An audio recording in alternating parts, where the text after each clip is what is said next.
Warning, the following video is intended for an audience over the age of 13 years old. This is to comply with the FTC and the Children's Online Privacy Act. The content is intended and geared towards an older audience. If you are under the age of 13, then please click off of the video, as this channel and video isn't intended for you.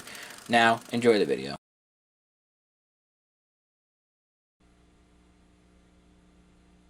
You know, throughout the years, a lot of people have asked me, Fred, why the scarf? And I always tell them the same thing. Why don't you mind your own f***ing business, pal? I'm a cartoon star. I have more f***ing people telling me what I want to wear. Jeez! Jesus Christ.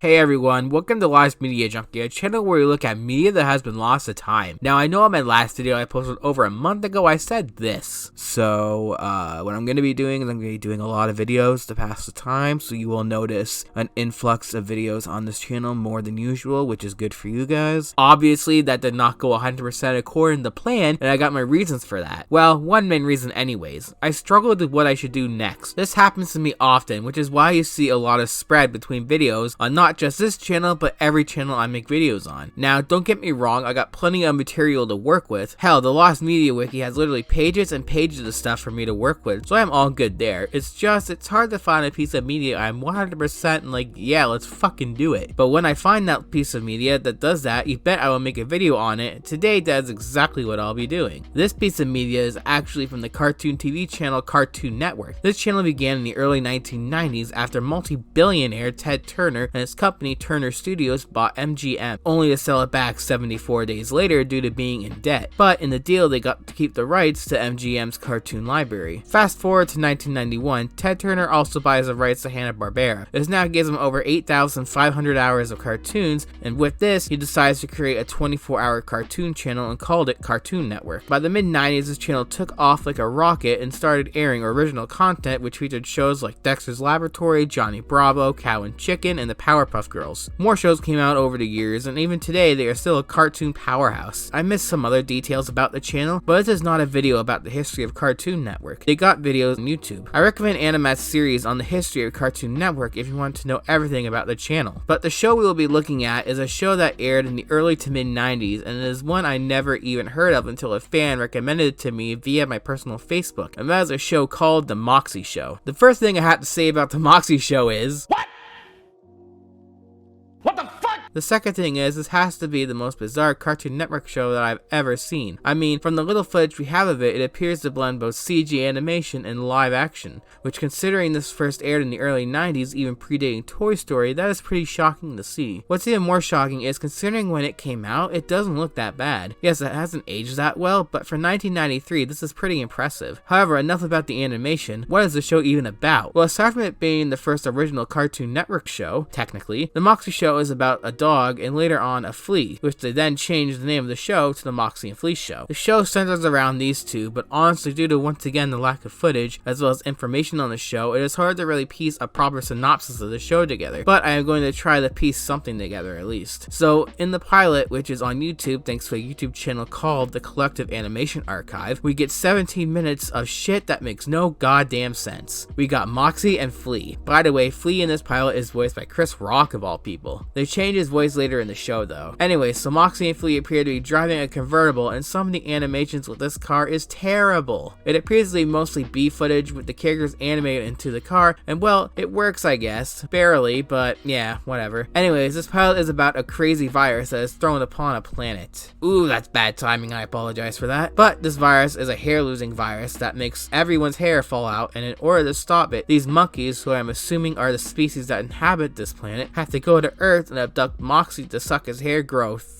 thing out of his head. To be honest, it is hard to understand half of what the characters are saying in this pilot. I don't know why exactly, but it does make reviewing it more difficult. Anyways, back to the pilot. So, the alien monkeys go to Earth to beam both Moxy and Flea out of the car and bring them to their planet. Once Moxy and Flea are on the ship, the monkeys scan their brain to find Moxy is stupid and Flea is somewhat smarter. But then, for no fucking reason, after a bit of dialogue, there is a black fade and this human character appears out of nowhere for no reason. Says he is from the chip planet and has a banana then hooked up to a machine and puts Moxy into some space training ride thing, and all without any explanation, and the human character also snorts like a pig while Moxy is on the ride. What the fuck is going on here? Some explanation would be nice, but no time for that, as we now go to Flea, who we are told is safe, but is still with the monkeys who are going to take his brain out with these claw things, and they explain the whole process of how they're going to do it. But you can't fucking understand it because it sounds like a bunch of random talking, for fuck's sake. Once they say they need his brain so they can make a hair regrowing formula, Flea says, well, why didn't you ask? And pulls out a business card from who the hell knows where that says that they give him a lab and his friend back, he can make them the formula. So we cut back to Moxy, who's now hooked up to some sort of thing, and the human character is shooting him with a laser beam for, once again, no fucking reason with zero explanation. Seriously, this might as well be a fucking acid trip at this point. And Moxy turns out to have an electric fetish for some reason and asks for it again. Thank you, sir. Can I have another? Then Moxy is paged to go to a lab where he then works with Flea to try to make a formula. They fail twice and blow up the main monkey's face twice, and then decide as a last-ditch effort to put a mop on his head because of course they did. It works and they are free to go home, even though they say they don't want to. Why would you say no? I got no clue unless their lives really suck or something. But they're beamed back into their car and the credits roll. Oh, and there are these two scientist guys that you see at the start and end of the pilot, and there is no explanation of who they are. Holy shit, that was difficult to talk about. So yeah, this pilot episode is the only full episode of the show available, but there is possibly two, as I don't know if any of this is missing or not, but there is like a 7-minute episode on YouTube uploaded again by the Collective Animation Archive. Which, to sum it up quickly, Moxy is hired to be on the Flintstones, but aside from a shot with his nose, they delete the rest, and that's it. Wow, I wish the pilot was that easy to explain, but they show actual clips from the Flintstones, so that's kind of cool. And looking at the other stuff and information available about the show, it appears the main purpose of the show was meant to showcase what Cartoon Network had to offer at the time, which was mostly Hanna-Barbera cartoons. And while showcasing them in this way is not a bad idea, the show itself seems to suffer from poor writing, so it probably isn't the greatest way to showcase your work, just saying. However, this show is what is called an anthology series. This means every episode consists of completely different stories and characters. So with that in mind, I feel every episode probably has different characters aside from Moxy and Flea, of course, and never connect to one another. So I doubt the alien guys appear in the series again, but I could be wrong, so if you have a stronger memory of the show than I do, then please comment down below what you know, because I would love to hear about it. My guess is that every episode had its own story, but shows different Hanna-Barbera shows as well as other programming available at the time throughout the episode's runtime. Again, I could be wrong, as I've never seen this show and I haven't even heard of it until it was brought to my attention recently. There's also a making of documentary that is slapped onto a video showing various Moxy footage uploaded by Tom Gyroid. However, this video is uploaded as unlisted, so I will be leaving a link down below if you want to check it out. Anyways, this documentary goes over how the show was developed and how the character animation was done using motion capture, which I have to give props where props is due. That is a unique way to go about it. Keep in mind, pretty much all kids shows were hand-drawn at the time, and CG was very rarely used, especially using motion capture to do the animation. So I have to give props here to the showrunners for taking the chance at going that route, because no one else would have dared to try it at this point in time. In terms of what is left to say about Moxy, well, there is a handful of other clips and whatnot on YouTube, mostly channel bumpers and a couple clips in Spanish, but that's about all that is out there. It surprises me that the first original show of what turned out to be a massive channel backed by a literal billionaire ends up becoming almost completely lost, and even though I bash the shit out of the show, it is kind of a shame. I mean, yeah, the show looks awful, but it is a piece of cartoon history and was basically the start of what would be a cartoon titan that is still huge to this day, and something like that, regardless of how bad it is, should be preserved at least for history's sake.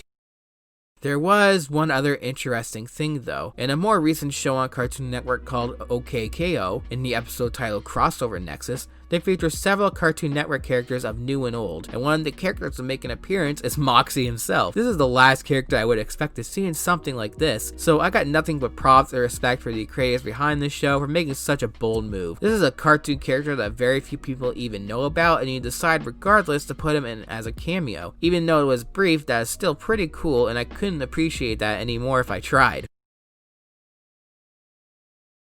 Thanks for watching, everybody. That wraps up another Lost Media Junkie video. Please like, comment, and subscribe, and remember to hit that little bell if you want to make sure you see my new uploads. I am sorry for leaving for as long as I did. I'm going to try to have a bit more of a consistent schedule, but you know me with schedules, so no promises. Anyways, this has been Lost Media Junkie, and we'll see you next time.